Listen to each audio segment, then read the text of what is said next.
Salut à tous et bienvenue dans 101% avec la critique de Story About My Uncle, The Place to Be, No-chan et Retro and Magic sur Demon Front. Et aujourd'hui, je vais encore une fois vous parler de Dragon Ball. Vous l'aurez compris, je suis assez fan de cette série. Après avoir parlé des comédiens de doublage et des femmes Super Saiyajin, je vais vous parler des noms des personnages. Alors normalement là je devrais lancer les news, mais pas aujourd'hui parce que, attention, on vous prépare un énorme compte rendu de l'E3 qui sera diffusé tout à l'heure à 20h si vous regardez la première diffusion, sinon c'est déjà sur nos coups. Donc je disais, Toriyama a utilisé différents thèmes pour choisir les noms des personnages de Dragon Ball. Comme vous le savez peut-être, les Saiyans ont des noms de légumes. Saiyan en japonais ça se dit Saiyajin, littéralement les habitants de Saya. Et Saya, c'est une anagramme de Yasai qui veut dire légumes en japonais. Ça casse un peu le mythe, non? Alors qu'est-ce qu'on a dans notre panier de Yasai? On a des carottes avec Kakaroto, le nom Saiyan de Goku. C'est un dérivé de Karoto, la retranscription de carrot en anglais. On a du brocoli avec Broly, Broccoli, Broly. Du radis avec Raditz, qui vient de l'anglais radish. Ensuite, on a des légumes feuilles qui se disent nappa en japonais. Donc les nappa, c'est des légumes du genre épinards, bled, choux, etc. Il y a bien sûr Vegeta, Vegeta, le diminutif de vegetables, Vegetabulu, si on le transcrit en katakana.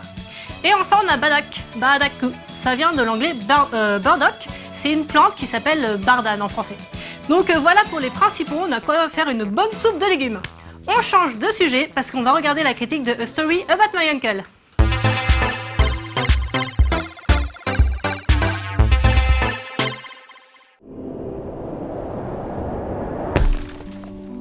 A Story About My Uncle, une histoire à propos de mon oncle. Ce nom vous est familier? C'est normal. Lorsqu'il était encore à l'état de prototype, A Story About My Uncle était proposé gratuitement par ses développeurs, une petite bande d'étudiants suédois motivés et créatifs. Motivés car cette bande d'étudiants a eu foi en son premier projet, assez en tout cas pour fonder le studio Gone North Games à la fin de leurs études. Et créatifs car comme nous allons le voir, leur jeu est plein de bonnes idées.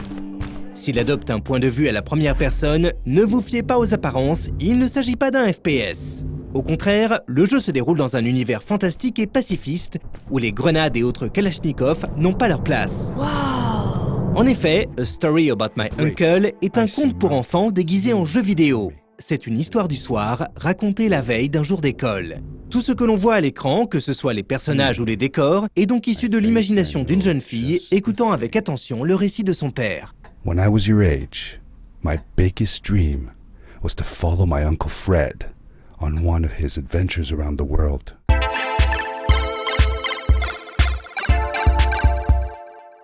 It lay just across the hill from where I lived with my mother, your grandmother. Car le héros de cette épopée fantastique n'est autre que son cher papa, à l'époque où il était encore un enfant curieux et insouciant. Latest adventure.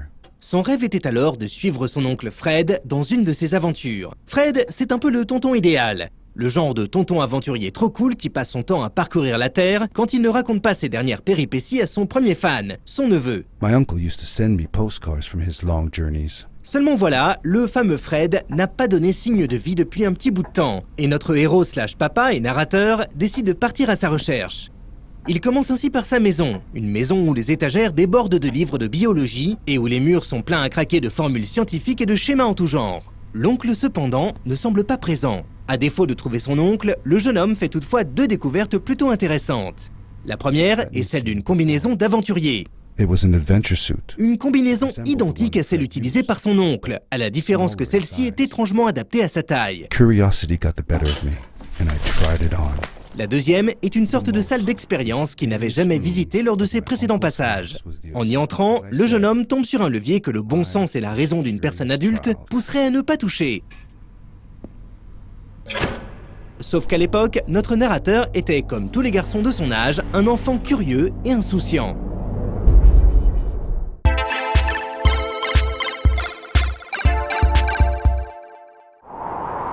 Littéralement catapulté dans un monde inconnu, il ne doit sa survie qu'à sa combinaison d'aventurier. Conçue pour l'exploration, la combinaison a plusieurs fonctions.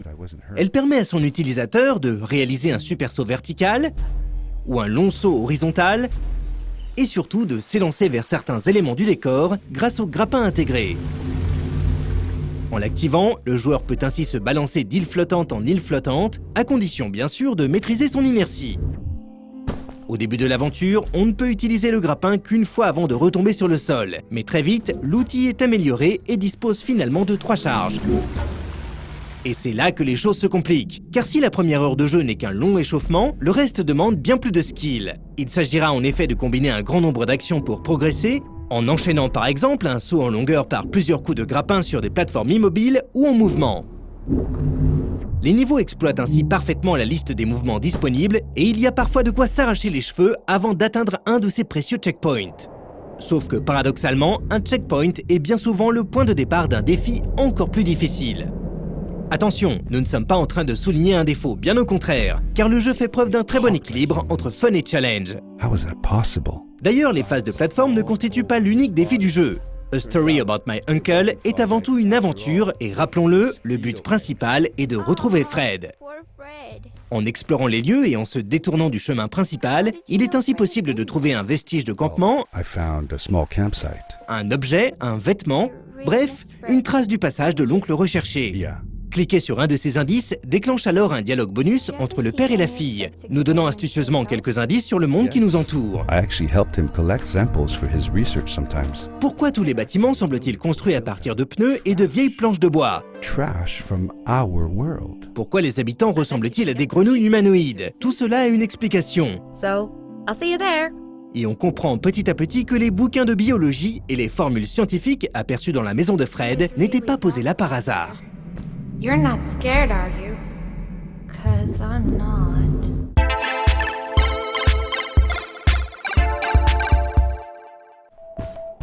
De la mine à la cave de glace, en passant par le village, les 5 actes de l'aventure ont chacun une ambiance visuelle et sonore qui leur est propre. On a apprécié tous les petits détails, prenant leur sens quand on a fait l'effort d'explorer l'univers, ce qui au passage justifie pleinement un deuxième run afin de trouver tout ce que l'on a pu rater lors d'une première partie.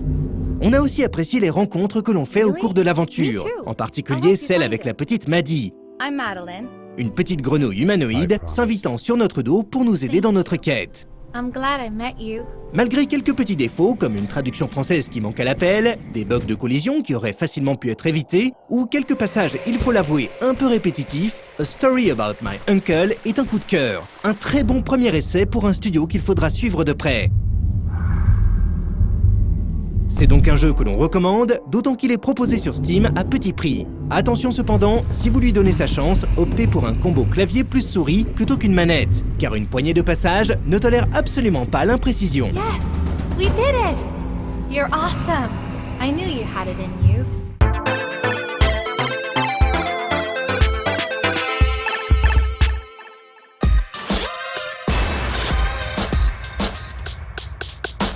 Après les légumes, Toriyama s'est aussi inspiré de noms de plats ou d'aliments. Dans la famille de Sangoku, on a Gohan, qui veut dire riz cuit, et Pan, qui signifie pain. Petite parenthèse, pour ce qui est de Goten, il n'y a pas de rapport avec la nourriture. Comme vous le savez, Goten a été baptisé ainsi en hommage au grand-père de Goku. Et en japonais, Goten et Goku s'écrivent quasiment de la même façon. Il n'y a que Ku et Ten qui changent, mais tous les deux ont le même sens, c'est ciel. Voilà, je referme la parenthèse, on retourne à la nourriture. Donc on a Tenshinhan, qui est une omelette au crabe posée sur du riz. Yamcha, qui sont des petits accompagnements d'origine chinoise qu'on mange en buvant du thé.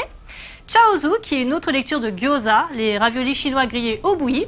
Oolong, qui est en fait du thé oolong. Et enfin, on a aussi lunch, qui signifie déjeuner en anglais. Voilà, ça donne faim tout ça. Une bonne adresse de resto dans The Place to Be ?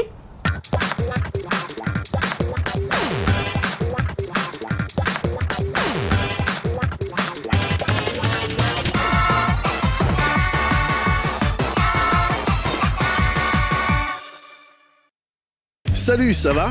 Bienvenue dans The Place to Be. T'es jeune, t'es actif et t'as probablement prévu des plans ce week-end. Ok, mais certainement pas aussi pur que les miens parce que je suis actuellement à l'aéroport et je m'apprête à décoller pour Los Angeles. Gère avec ça. T'as jusqu'au 15 juin pour aller jeter un œil à cette 95e édition de la foire de Bourges. Une foire de Bourges qui va mettre le Japon en avant. Un Japon qui décidément n'a pas fini d'osciller entre tradition et modernité. Jette-y un œil, moi j'ai pas vraiment les infos là.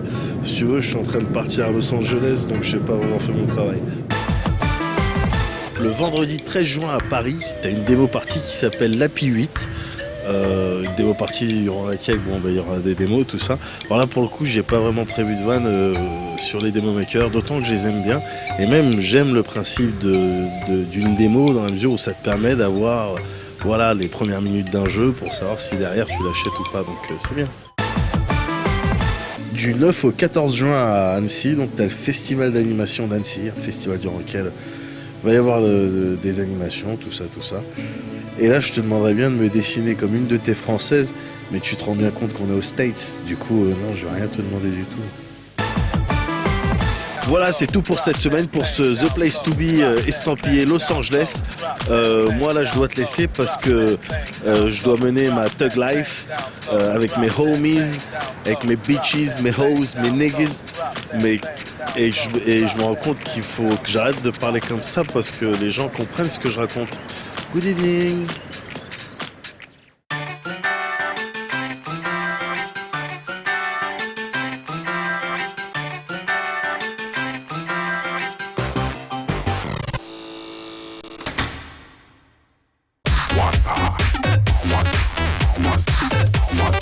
Après l'alimentation, on passe aux sous-vêtements qui ont inspiré les noms de la famille de Bulma.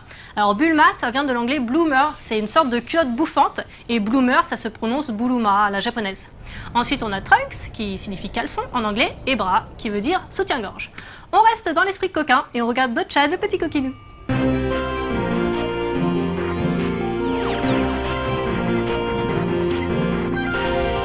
Salut bande de tac, c'est Nochan. Je sais que vous m'aurez tous envie de connaître l'envers du décor, d'en savoir plus sur moi et enfin de découvrir ce qui se passe sous cette table.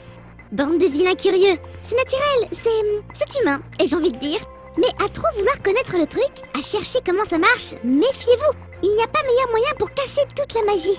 Dans mon cas, vous pourriez découvrir que je suis une jeune fille, tout ce qu'il y a de plus normal. Et là, j'imagine la déception qui serait la vôtre. Mais qu'importe, il faut que vous sachiez, et ce quel qu'en soit le prix. C'est plus fort que vous, n'est-ce pas ?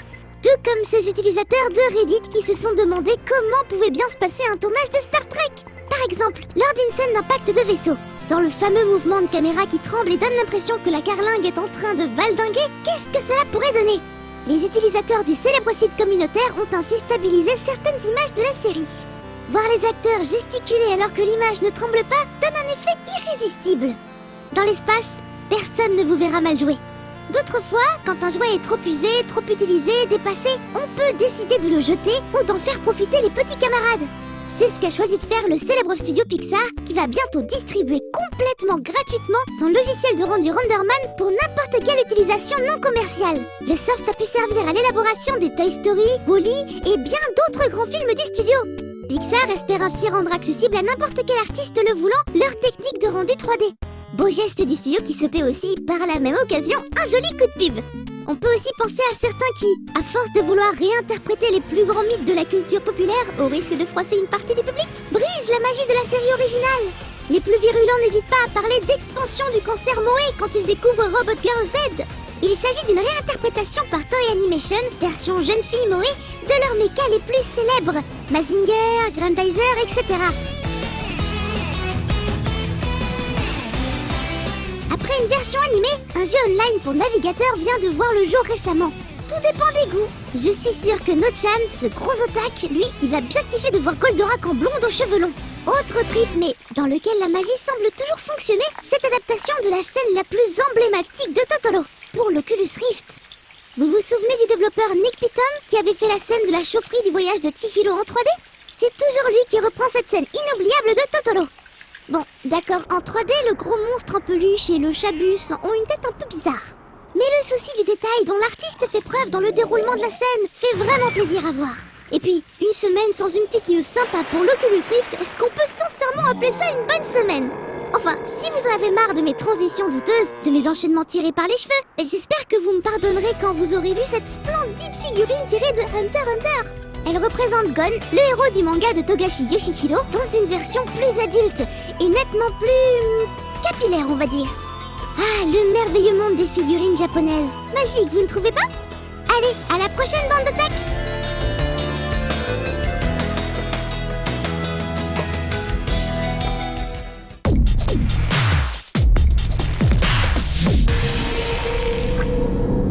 Chez les acolytes de Piccolo, on retrouve des noms d'instruments de musique. Déjà, Piccolo, petit cœur en français, c'est le nom d'une petite flûte. Il y a aussi cymbale, cimbalu, et tambourin, tambaline, qui sont des sbires du roi Piccolo. Quand on pense à Piccolo, on pense à Namek, et Namek, ça vient du japonais Namekuji, qui signifie limace. Donc dans les petites bêtes mignonnes, on a Dende, qui vient du japonais Dendenmushi, qui veut dire escargot, ou encore Nail, qui est dérivé de snail, qui veut dire escargot encore, mais en anglais cette fois. Après toutes ces jolies bestioles, on va terminer avec Retro & Magic sur Demon Front.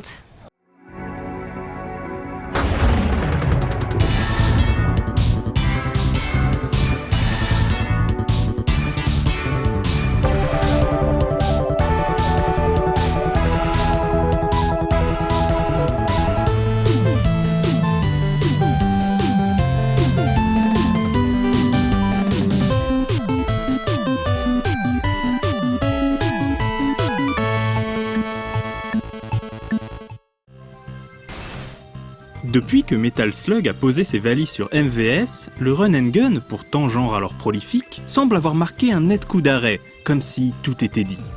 Pourtant en 2002, un titre a osé se frotter au monument, la tête haute. Il en reprend les ficelles, la beauté de son artisanat et la richesse de ses mécaniques. Ce jeu nous vient d'un archipel, mais pas celui auquel on s'attend, car Demon Front vient de Taïwan. Demon Front a été développé sur le système d'arcade taïwanais Poly Game Master par IGS, une société qui voit le jour en 1989 à Taipei. Dans les années 90, la consommation de jeux vidéo en Chine est en plein essor, et l'entreprise taïwanaise entend s'y faire une place au soleil. IGS s'appuie notamment sur son identité chinoise face aux grandes sociétés japonaises pour s'implanter sur ce marché ultra concurrentiel. L'accent est d'ailleurs mis sur des titres se servant de mythes fondateurs tels que les Trois Royaumes avec Knight of Valor ou Oriental Legend qui met quant à lui en scène Sun Wukong, alias le roi singe, héros mythique du voyage vers l'ouest, devenu grande figure des studios d'animation de Shanghai. IGS est inspiré d'un modèle bien connu des joueurs pour s'offrir une identité, SNK et son support MVS peu coûteux. Comme la Neo Geo, le PGM embarque une puce Motorola 68000. La firme de Taipei va non seulement imiter ce principe en créant un système de cartouches analogues, mais aussi s'inspirer de sa ludothèque et de celle du CPS-1.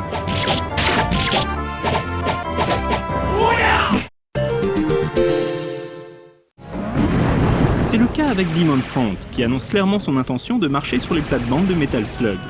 Dès le début, impossible d'être vraiment dépaysé. Le jeu propose de choisir entre 4 combattants. Les contrôles sont simples. A pour tirer, B pour sauter et C pour activer un bouclier. Un petit animal domestique se charge alors d'envelopper le joueur de son aura protectrice. La bestiole joue un rôle clé dans le gameplay et peut évoluer jusqu'au niveau 9. Chaque personnage possède la sienne, dotée de caractéristiques propres. En maintenant le bouton de tir, elle accumule de l'énergie pour envoyer une puissante salve.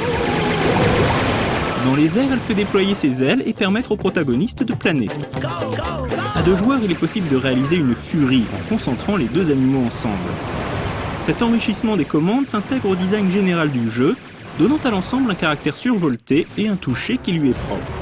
À l'amorce d'une partie, le joueur peut choisir entre 3 stages. Une fois ces derniers complétés, 2 autres apparaissent. Chaque niveau est découpé en 3 zones. Les environnements sont variés, allant de la jungle aux décors aériens piqués par le givre. Demon Front a un rythme très particulier, ni faible ni vraiment intensif, mais régulier. L'action n'est pas concentrée par vagues, mais homogène. Ce rythme exige du joueur qu'il fasse preuve d'endurance. La cadence fatigue sournoisement le joueur pour l'affaiblir à l'usure. Demon Front s'apparente à une route en faux plat, longue et faussement avenante. La castagne ne s'arrête donc jamais. La difficulté réside ainsi dans la capacité du joueur à rester concentré et assimiler ce rythme déconcertant en bougeant constamment. Sa survie dépend donc de l'adage cher à Bonaparte, à savoir adopter l'attaque pour meilleure défense. Cette nécessité d'être sans cesse mobile est suggérée par le jeu lui-même, notamment par des détails visuels. Certaines plateformes se fragilisent et finissent par s'effondrer, des ennemis arrivent en continu, surgissant des 4 coins de l'écran. Demon Front est une course permanente, qui ne permet jamais de reprendre son souffle. Cet épuisement est mis en relief par la longueur des niveaux, mais aussi par la sobriété de l'arsenal. Ici, pas de grenades ni de véhicules, et la faiblesse de la pétoire de base ne peut être palliée que par 5 armes aux recharges rachitiques. Certaines armes ne convenant d'ailleurs qu'à des situations précises s'avèrent souvent plus pénalisantes, bien qu'elles puissent être améliorées. Il faut donc apprendre à lire le jeu d'IGS, et Demon Front est une jolie littérature. La richesse de ses environnements et l'évolution des décors incarnent en quelque sorte la narration. Cette narration est entrecoupée d'événements avec lesquels le joueur peut interagir. Un ennemi tué trop tôt ou une plateforme détruite au cœur de la mitraille pourront empêcher le joueur d'atteindre un embranchement secret.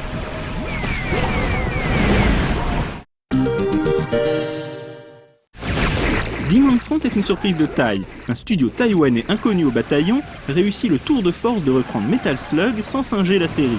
L'hommage est vibrant, et le jeu PGM s'affirme aujourd'hui comme l'une des plus grandes réussites de ce genre codifié. Et il serait injuste d'y voir un bête plagiat.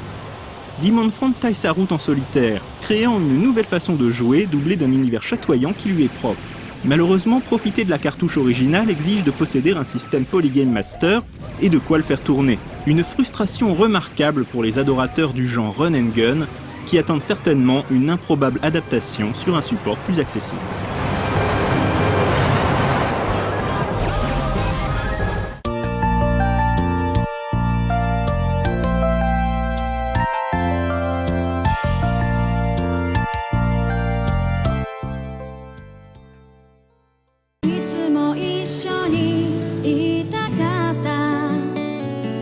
Pour finir, quelques noms en vrac comme ça. Videl, c'est en fait l'anagramme de Devil en anglais, qui veut dire diable, et c'est un jeu de mots en référence à son père qui s'appelle Satan.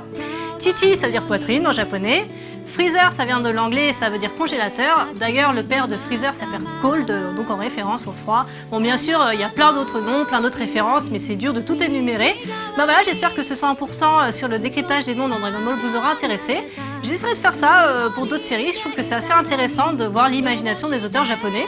Et puis bah, pour finir, je ferai un petit coucou à notre équipe qui est à Los Angeles et qui se démène pour nous ramener des images de l'E3. Voilà, 100% c'est fini pour aujourd'hui. Ciao!